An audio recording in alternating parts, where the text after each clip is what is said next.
아버지 하나님의 말씀 앞에 섰습니다. 오늘도 계속되는 누가복음서를 통하여서 이 시대를 살아가는 저희들에게 말씀하여 주옵시기를 예수님의 이름으로 기도하옵나이다.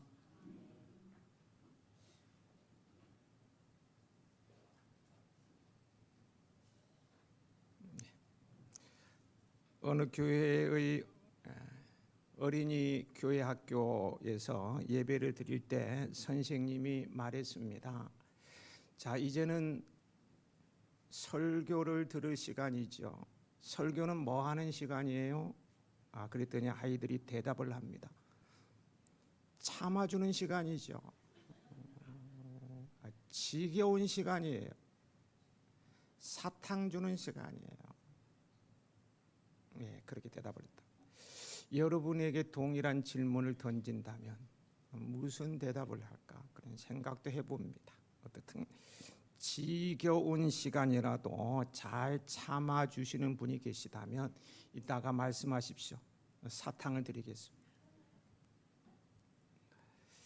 지난주 우리는 예수님과 유대 지도자들 간에 있었던 권위의 논쟁을 살펴봤었습니다.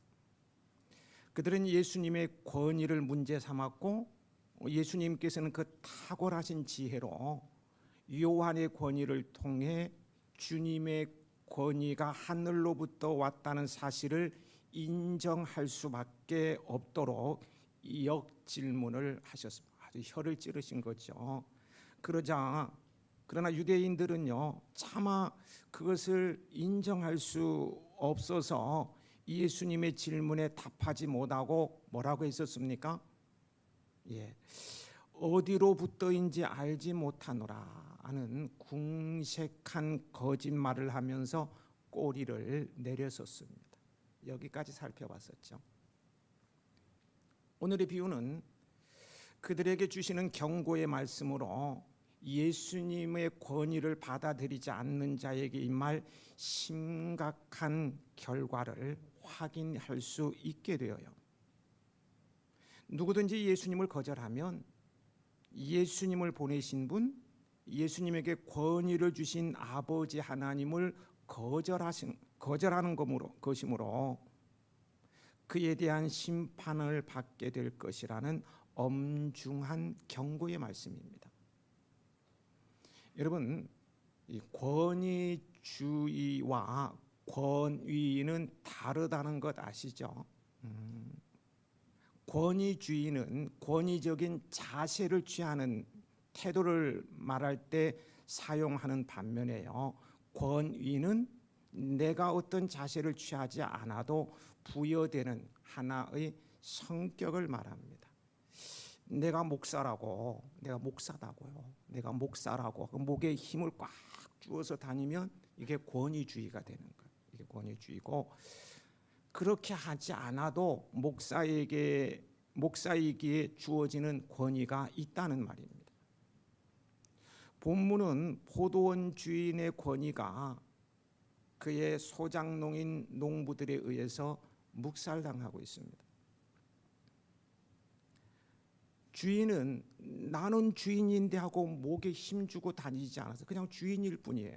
그런데 묵살당하고 있다는 것이죠. 요즘은 목사로서의 권위도 이만저만이 아닙니다. 교인들이 얼마나 수준이 높고 세련되고 똑똑한지요. 예전에 내 교회밖에 모르는 때와는 달리 다른 교회의 상황들을 속속들이 알다 보니 교회를 비교하며 비판하며 교회를 떠나기도 합니다. 실제로 가보면 그렇지 않고 그들 나름대로의 더 큰 문제도 있는데 말입니다. 또 다른 교회 목사와 유명한 설교가들의 설교를 들으면서 본 교회 목사를 비교합니다. 그래서 교회는 혈연, 지연, 학연, 묘지 이런 것 저런 것 때문에 어쩔 수 없이 나오지만 설교는 다른 교회 목사의 설교를 듣는다고 공공연히 말하고 다니는 사람들도 있다고 합니다. 그런 사람들의 얼굴을 보면은요, 기쁨도 없고 신앙생활의 풍성함도 누리지 못합니다. 그래도요, 이것 한 가지는 생각해야 합니다. 내가 생각하기에 부족한 것 같은 그 목사가 나를 가장 많이 생각해주고 기도해 준다는 사실이에요. 응? 그리고 설교가 나의 동의를 얻어내지 못하고 지적인 갈증, 가람을 채워주지 못한다 해도요, 그 공동체에 필요한 하나님의 말씀입니다.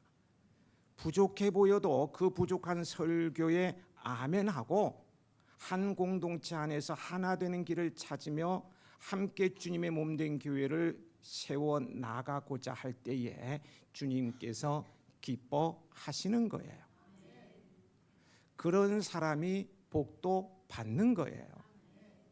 이렇게 볼 때요, 우리 해야인들은 다 복 받은 사람, 복을 받을 수밖에 없을 것입니다.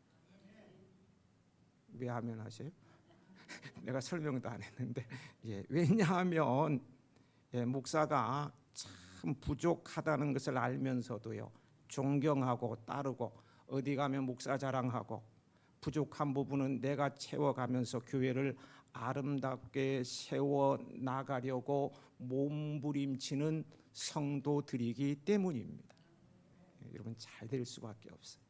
복 많이 받으시기 바랍니다. 우리가 기억해야 할 것은요, 말씀의 권위나 내가 부족하게 보이는 목회자의 권위는 내가 무너뜨린다고 해서 무너지는 것이 아닙니다. 그렇다고 우리가 세워온다고 해서 세워지는 것도 아니에요. 이 모든 것은 하나님께서 세우시고 무너뜨리는 것입니다. 권위는 하나님에게서 나오는 거예요. 포도원 주인의 권위를 무시했던 농부들의 결국은 어떻게 됩니까? 본 악한 포도원 농부들의 비유는 공간복음, 마태, 마가, 누가지요, 공간복음 모두에 기록되어 있을 정도로 유명한 비유로 교회에 몇 년 이상 나오신 분들은 다 할 것이고요, 한 30년 나왔으면 100번은 듣지 않았을까 할 정도로 너무나 잘 아는 내용입니다. 이 비유에 등장하는 한 사람은 하나님을 가리키며, 농부들은 유대인들을, 특히 유대 지도자들을 가리킵니다. 주인이 보낸 종은 하나님께서 보내신 선지자를 의미합니다. 그리고 세를 주었다는 것은 당시 주인과 소작인 사이에 소출 계약을 맺듯이 하나님께서 이스라엘 백성과 언약을 맺으시고 의의 열매 맺기를 기대하셨음을 의미합니다. 이러한 비유를 살펴보겠습니다. 한 사람이 포도원을 만들어 농부들에게 새로 주고 타국에 가서 오래 있다가 때가 이름에 새를 받기 위해서 한 종을 보내었어요. 그러나 농부들은 새를 내기는커녕 오히려 주인이 보낸 종을 때리고 거저 돌려보내었어요. 10절은 이 사실을 말해주고 있죠. 같이 읽어보실까요? 10절 말씀. 때가 이름에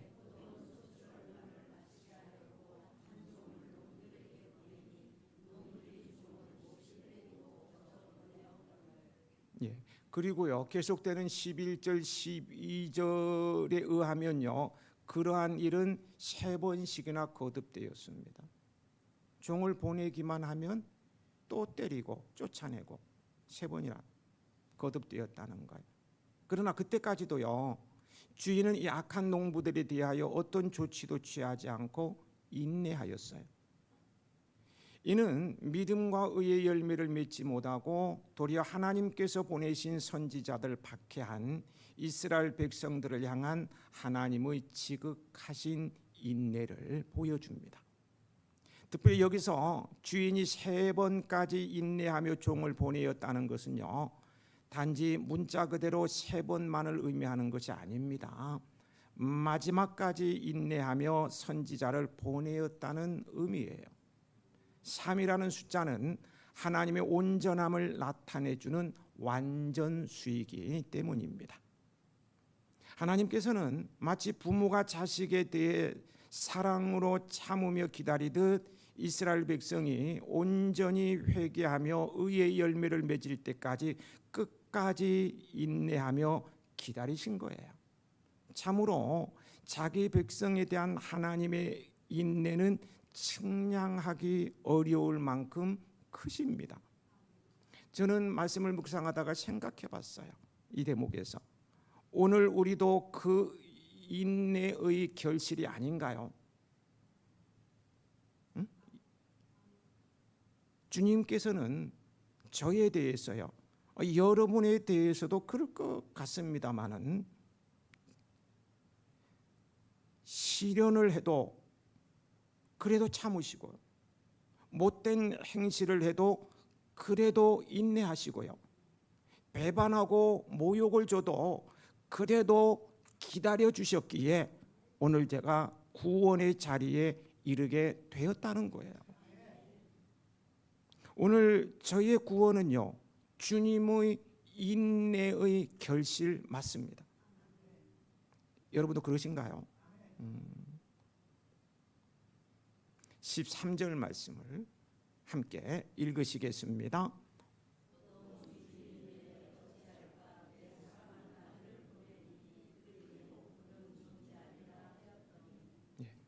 여기서 어찌할까, 주인이 어찌할까 하고 있죠. 이 어찌할까로 번역된 원어 문장을 직역하면은요, 내가 무엇을 해야 할까입니다. 포도원 주인이 혼자 하는 독백이에요. 독백. 만약에요, 여러분이 주인의 입장이라면 어떻게 하시겠습니까? 3번씩이나 종을 보내었는데 쇠를 내기는커녕 때리고 거저 보내었다면은 여러분은 어떻게 하겠느냐는 거예요. 한 번도 아니고 2번도 아니고 3번 계속 보내었는데, 주인의 권위로 그 악한 농부들을 벌하는 것이 마땅하잖아요. 마땅한데도요, 그런 그 일반적인 상식이라 그럴까, 일반적인 문제 해결 방법 이외의 것을 제시하려는 주인의 고민과 마음을 어찌할까, 어찌할까에서 엿볼 수 있게 됩니다. 그래서 어떻게 했습니까? 군대를 보내 진멸하거나 보낸 종들에게 행한 것은 몇 배로 갚아주지 않고 주인은 농부들에게 또 한 번의 기회를 주기 원합니다. 일반적인 문제 해결의 방식을 떠나서 또 한 번의 기회를 준다는 것. 참으로 인자하고 자비롭고 노하기를 더디하는 성품의 소유자라고 밖엔 설명할 길이 없어요. 주인은 상상할 수 없는 은혜를 베풉니다. 상상할 수 없는 은혜란 자기의 사랑하는 아들을 보내는 것입니다.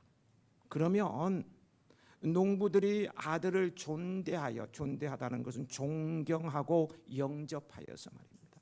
존대하여 정한세를 바치리라고 생각합니다. 참말로 참 순진한 생각. 주인이 보낸 아들은 주인이 사랑하는 자이며 포도원의 법적 상속자입니다.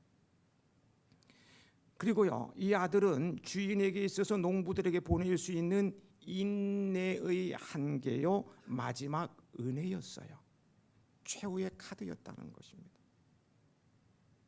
때문에 16절에 기록된 말씀처럼요, 이러한 주인의 마지막 인내와 은혜마저 거절하고 무시했던 농부들은 마침내 주인의 엄한 심판을 받은 것은 너무나도 당연한 결과라고 하겠습니다.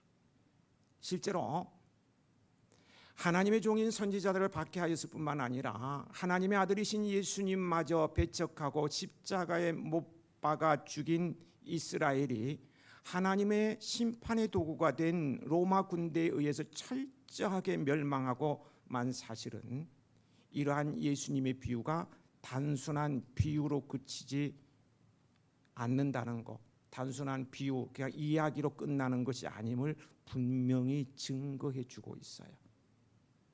그렇다면 이러한 사실이 오늘 우리에게 주는 교훈은 무엇일까? 우리는 자신에게 질문을 던져봐야 합니다.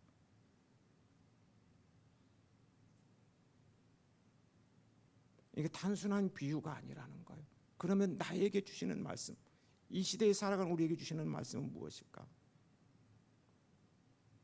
그것은요, 바로 하나님의 아들로서 이 땅에 오신 예수님이야말로 하나님께서 이 땅에 보내신 마지막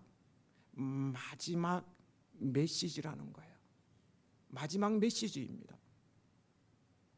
예수님께서는 하나님께서 인류에게 보내신 최대의 계시이자 마지막 계시입니다. 더 이상 없어요. 경고의 측면에서 보면은요, 마지막 경고가 예수님이시고요, 은혜의 차원에서 보면은 최후의 은혜가 예수님이세요. 예수님은 마지막 계시이고, 경고의 측면에서 보면 마지막 경고이고, 은혜의 차원에서 보면은 최후의 은혜입니다. 따라서요, 더 이상 큰 계시는 있을 수 없으며 더 이상의 은혜와 경고 역시 있을 수 없습니다. 그런데 이단들은요, 세상이 너무 악하다 보니까 또 다른 선지자를 보냈다고 하고 또 다른 예수를 보냈다고 하면서 경고하고 또 유혹하면서 기존 성도들을 무너뜨리고 있어요. 너무 악하니까 예수 외에 또 계시자를 보냈다는 거예요. 그를 믿지 않으면 망한다는 거예요. 경고를 막 해야 됩니다. 여러분, 아니에요. 아니라고. 모든 것은 예수님으로 끝나는 것입니다. 예수님만이 경고요, 예수님만이 은혜예요, 예수님이 구원이시고 예수님만이 길이시고 진리시고 예수님만이 힘이세요. 예수님만이 풍성이십니다. 지금 두 분은 졸면서 대답도 안 해요. 그분 할 때까지 할 거예요. 예수님만이 행복이십니다. 예수님만이 다이십니다. 예수님이 답이세요. 그러므로 누구나 만일 예수님과 그분의 말씀을 거부한다면 아무런 소망이 없습니다. 예수님의 복음을 배척한 이스라엘이 소망 없이 멸망한 것과 같이 누구도 예수님과 그분의 복음을 배척하면 소망 없이 멸망하게 됩니다. 따라서 누구든 예수님을 영접하여 주로 모시고 그분의 말씀에 순종함으로써 하나님의 은혜에 합당한 의의 열매를 맺어야 할 것입니다. 그런데 우리는 그런 은혜 안에 이미 들어와 있지 않습니까? 은혜 안에 들어와 있어요. 뭐가 잘났다고?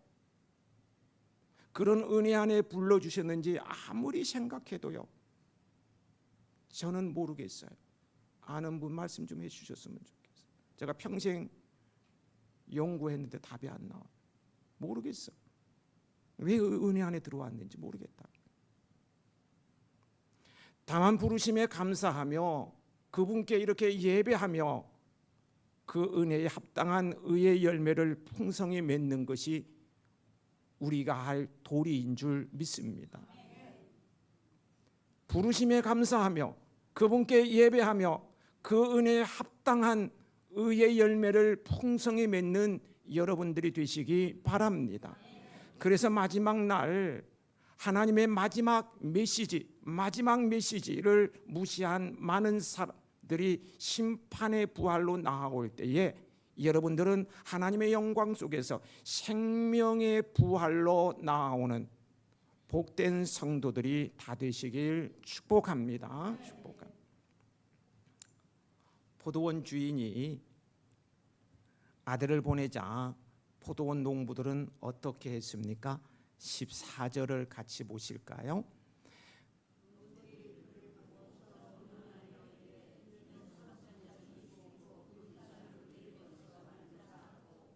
예, 포도원 농부들의 완악함이 폭로되는 대목이죠. 근데 이 비유에서 농부들이 이러한 생각을 하게 된 것은요, 그들의 심성이 악함 때문이기도 하지만요, 또한 당시에 관습을 악용하는 것이기도 합니다. 이 관습이나 어떤 법, 상대방의 약점을 악용해서 자신의 이익을 챙기는 사람은 더 사악한 사람, 정말 금수만도 못한 인간이죠. 근데 의외로 많은 것 같아요. 탈무드에 의하면은요, 당시에는 그곳에 없는 지주를 위해 이란 소자기는 상속자를 제외하면 1차적 소유권을 주장할 수 있었다고 합니다. 또한 어떤 토지의 소유권이 불분명할 경우 정당한 소유권을 주장하는 사람이 나타나지 않으면 그 토지를 3년 이상 점유하여 경작한 자에게 소유권이 돌아간다고 합니다. 이 농부들은 이러한 규정을 악용한 거예요. 악용하여서 상속자인 아들을 죽이면 이 토지가 자기들의 소유가 되리라고 생각했습니다. 참 사악하기 그지없지요. 15절 화면에도 나옵니다. 15절 말씀을 함께 읽으시겠습니다.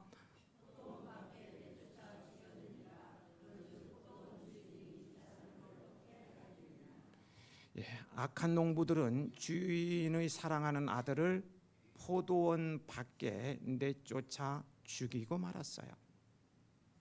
이는 예수님께서 예루살렘 성 밖으로 끌려가 십자가 죽음을 당하게 되실 것을 예고하는 것이기도 합니다.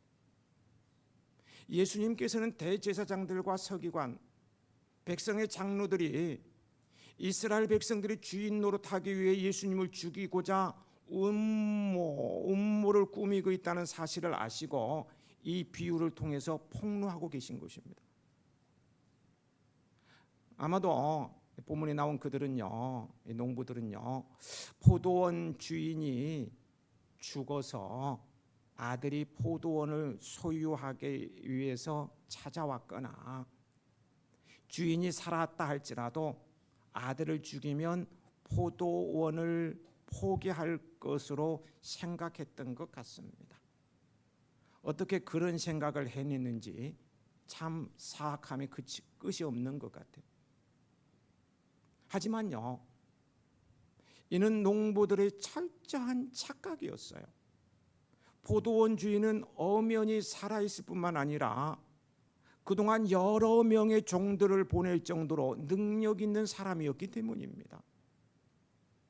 따라서 이러한 주인의 권위를 경시하고 주인의 아들 살해라는 범죄 행위를 통해 포도원을 착복하려고 했던 이 악한 농부들이 결국 그 죄의 대가로 엄한 심판을 받아 멸망한 것은 너무나 당연한 일이 아닐 수 없어요. 그런데 오늘 현대인들 가운데도요, 이 악한 농부들과 같은 생각을 하는 사람들이 참으로 많다는데 고민이 있는 것입니다. 아픔이 있는 거예요. 아직도 많은 사람들이요, 방법이 어떻든 재물과 권력을 잡기만 하면 그만이란 이런 착각에 빠져 있습니다. 착각에는 커트라인이 없지만요, 착각에 빠져 있어요. 이러한 사람들은 사기와 절도 혹은 뇌물이나 착취, 기타 온갖 부정한 방법을 동원하죠. 그럼 많이 보시고 그러지. 그렇게 하는 건 물론이고요. 심지어는요, 자신을 낳아준 부모까지도 재물을 위해서 칼을 들여다 대는 이런 일이 종종 매스컴을 통해 듣지 않습니까? 참 무서운 세상입니다. 너무 무서워요. 이런 사악한 자들에 대해서요, 잠언서 20장 17절은 이렇게 경고하고 있어요. 속이고 취한 음식물은 사람에게 맛이 좋은 듯하나 후에는 그의 입에 모래가 가득하게 되리라. 그렇습니다. 진리를 거스러 불의한 방법으로 얻은 것은 결코 자기에게 행복을 가져다 주는 것 같지만 행복을 가져다 주지 못할 뿐만 아니라 언제까지 자신의 소유로 남아있지도 못합니다. 결국은 남 좋은 일 시키고 자기는 패가 망신하게 됩니다. 16절을 보면 주인은 와서 농부들을 진멸하고, 패가 망신 당한 거죠. 농부들을 진멸하고 포도원을 다른 사람들에게 주리라고 했습니다. 법적 소유권을 가진 주인의 아들까지 죽인 악한 농부들은 기세등등하여 이제 주인 행세를 하는 것이 아니라 실제로 포도원의 주인이 될 것으로 착각하고 있었지만 실제 주인이 오는 그날 그들은 모두 그 악한 행실에 대해 심판받았어요.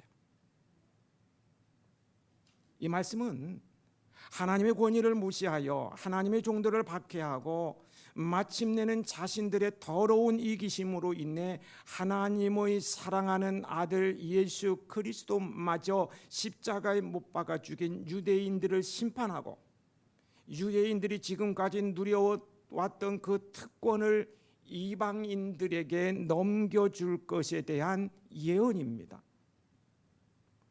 여기서 진멸하다는 것은요, 단순히 처벌하는 것이 아니고 사형에 처한다는 거예요. 완전히 씨를 말려버리는 거예요. 완전 없애버리는 거예요. 극악한 음모와 범죄를 통해 포도원을 가르쳐야 했던 이 농부들은 기존의 소작권을 잃은 것은 물론이고 천하보다도 귀한 생명마저도 한순간에 잃고 말았던 것입니다. 우리는 이들을 타산지석 삼아서요, 하나님께서 주신 복이 부족하다고 불평하기 전에 먼저 베푸신 은혜에 감사할 줄 아는 은혜의 성도들이 되어야 할 줄 믿습니다. 16절 후반부를 보면은요, 사람들은 예수님께서 악한 포도원 농부의 비유를 마치시자 와서 농부들을 진멸하고 포도원을 다른 사람들에게 주리라 하고 마치시자 즉시 뭐라고 얘기합니까? 그렇게 되지 말아지이다라고 말했습니다. 무슨 말입니까? 주인이 농부들을 진멸하고 포도원을 다른 사람들에게 주는 그런 일을 해서는 안 된다는 거예요. 있을 수 없다는 것입니다. 왜냐하면 그들은 메시아를 거절한 유대인들이 모든 특권과 복을 빼앗기고 대신 이방인들이 이를 차지하리라는 예수님의 비유에 담긴 의미를 깨달았기 때문입니다. 악한 농부의 편에 서서 절대로 그러면 안 됩니다 하는 이 사람들, 예수님의 비유의 진정한 의미를 깨달은 사람들이란 보통 사람이 아니에요. 평민들이 아니라는, 일반인이 아니라는 거예요. 누구일 것 같습니까? 그 19절 다음 주 생각해 보면 19절을 보면은요, 서기관과 대제사장들, 지난주에 예수님과 논쟁했던 유대 지도자들입니다. 그들은 성경에 대해 바삭하게 알게 성경학자들이기 때문에 예수님께서 지금 하시는 말씀이 무엇인가를 알았다는 거예요. 이제는 유대인은 끝났고 이방인 시대에 열리는구나, 이방인들이 예수 믿고 복 받는구나, 이건 허용할 수 없다는 거예요. 그래서 그렇게 되지 말아지어다 이렇게 말하고 있는 거예요. 그들은 예수님 비유 속 사악하고 교만한 농부들이 유대인들을 지칭하기도 하지만 바로 자기들이라는 것을 알았습니다. 그래서 그런 일이 일어날 수 없다고 말했던 거예요. 절대로 일어나면 안 된다는 거예요.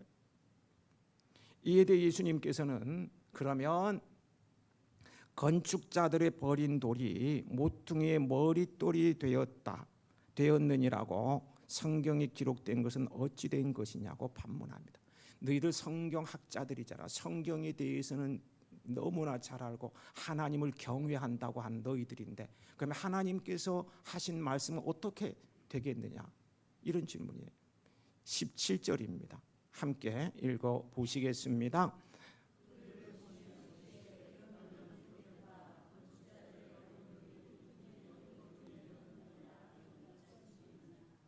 하나님께서는 이미 구약의 시편 118편 22절을 통해 그러한 일이 일어나리라고 예언하셨는데, 만일 너희들의 말처럼 그러한 일이 일어나서도 안 되고 일어날 수도 없다면 하나님께서 성취되지도 않을 일을 말씀하셨느냐는 거예요. 예수님께서는 지금 이 세상의 역사란 너희 인간들의 생각대로 움직이는 것이 아니라 오직 하나님의 섭리와 말씀과 그분의 뜻대로 이루어진다는 사실을 분명하게 선언하고 계시는 것입니다. 그렇습니다. 이 세상의 주권자는 하나님이십니다. 우리 삶의 모든 영역의 주인 역시 하나님이십니다. 그분의 주권을 겸손히 의지함으로 그분의 다스림을 받는 하나님의 나라로 살아가시기 바랍니다.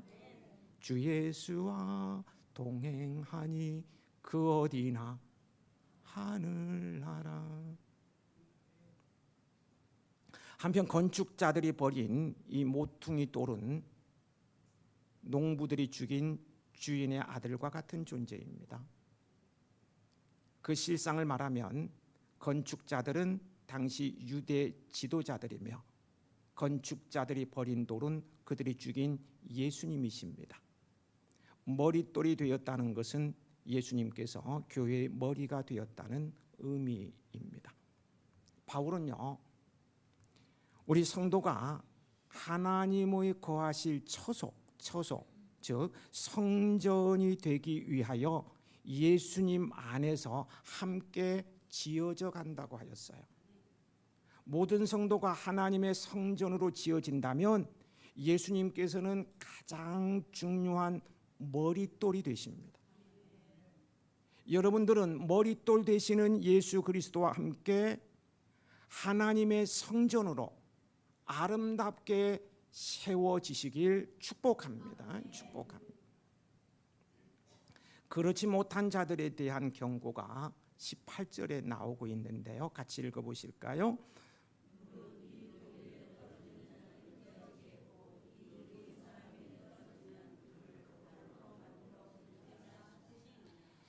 예수님의 권위를 부정하고 대적한 사람들은 모퉁이의 머릿돌과 충돌하는 것과 같아서 모두 멸망하게 된다는 그런 말씀입니다. 정리를 해볼까요? 오늘 비유에 나오는 농부들을 먼저 생각해 봅니다. 농부들은요, 감사하는 마음이 없었어요. 농부들은 포도원 주인이 정성껏 마련해 놓은 참 좋은 포도원을 소작하게 되었어요. 다른 복음서에 보면은요, 최상의 포도원 밭입니다. 너무 좋은 포도원 밭이. 이것을 소작할 수 있는 특권을 받은 게 은혜입니다. 은혜예요. 그래서 어떻게 일자리를 얻게 되었고요, 안정적으로 생계를 꾸려나갈 수 있게 되었어요. 그것도 제일 좋은 과수원을 경영하면서 다른 사람이 부러워할 정도로 안정적인 삶을, 생계를 꾸려나갈 수 있게 되었어요. 그러면 포도원 주인에게 감사하는 마음을 가져야 하지 않을까요? 그게 상식 아닙니까? 상식이죠. 이렇게 좋은 포도원이 어디 있어? 다른 사람이 몇 배나 소출이 되는데. 하지만 농부들은 이 선한 주인의 은혜에도 불구하고요, 욕심이 잉태하는 것 같아요.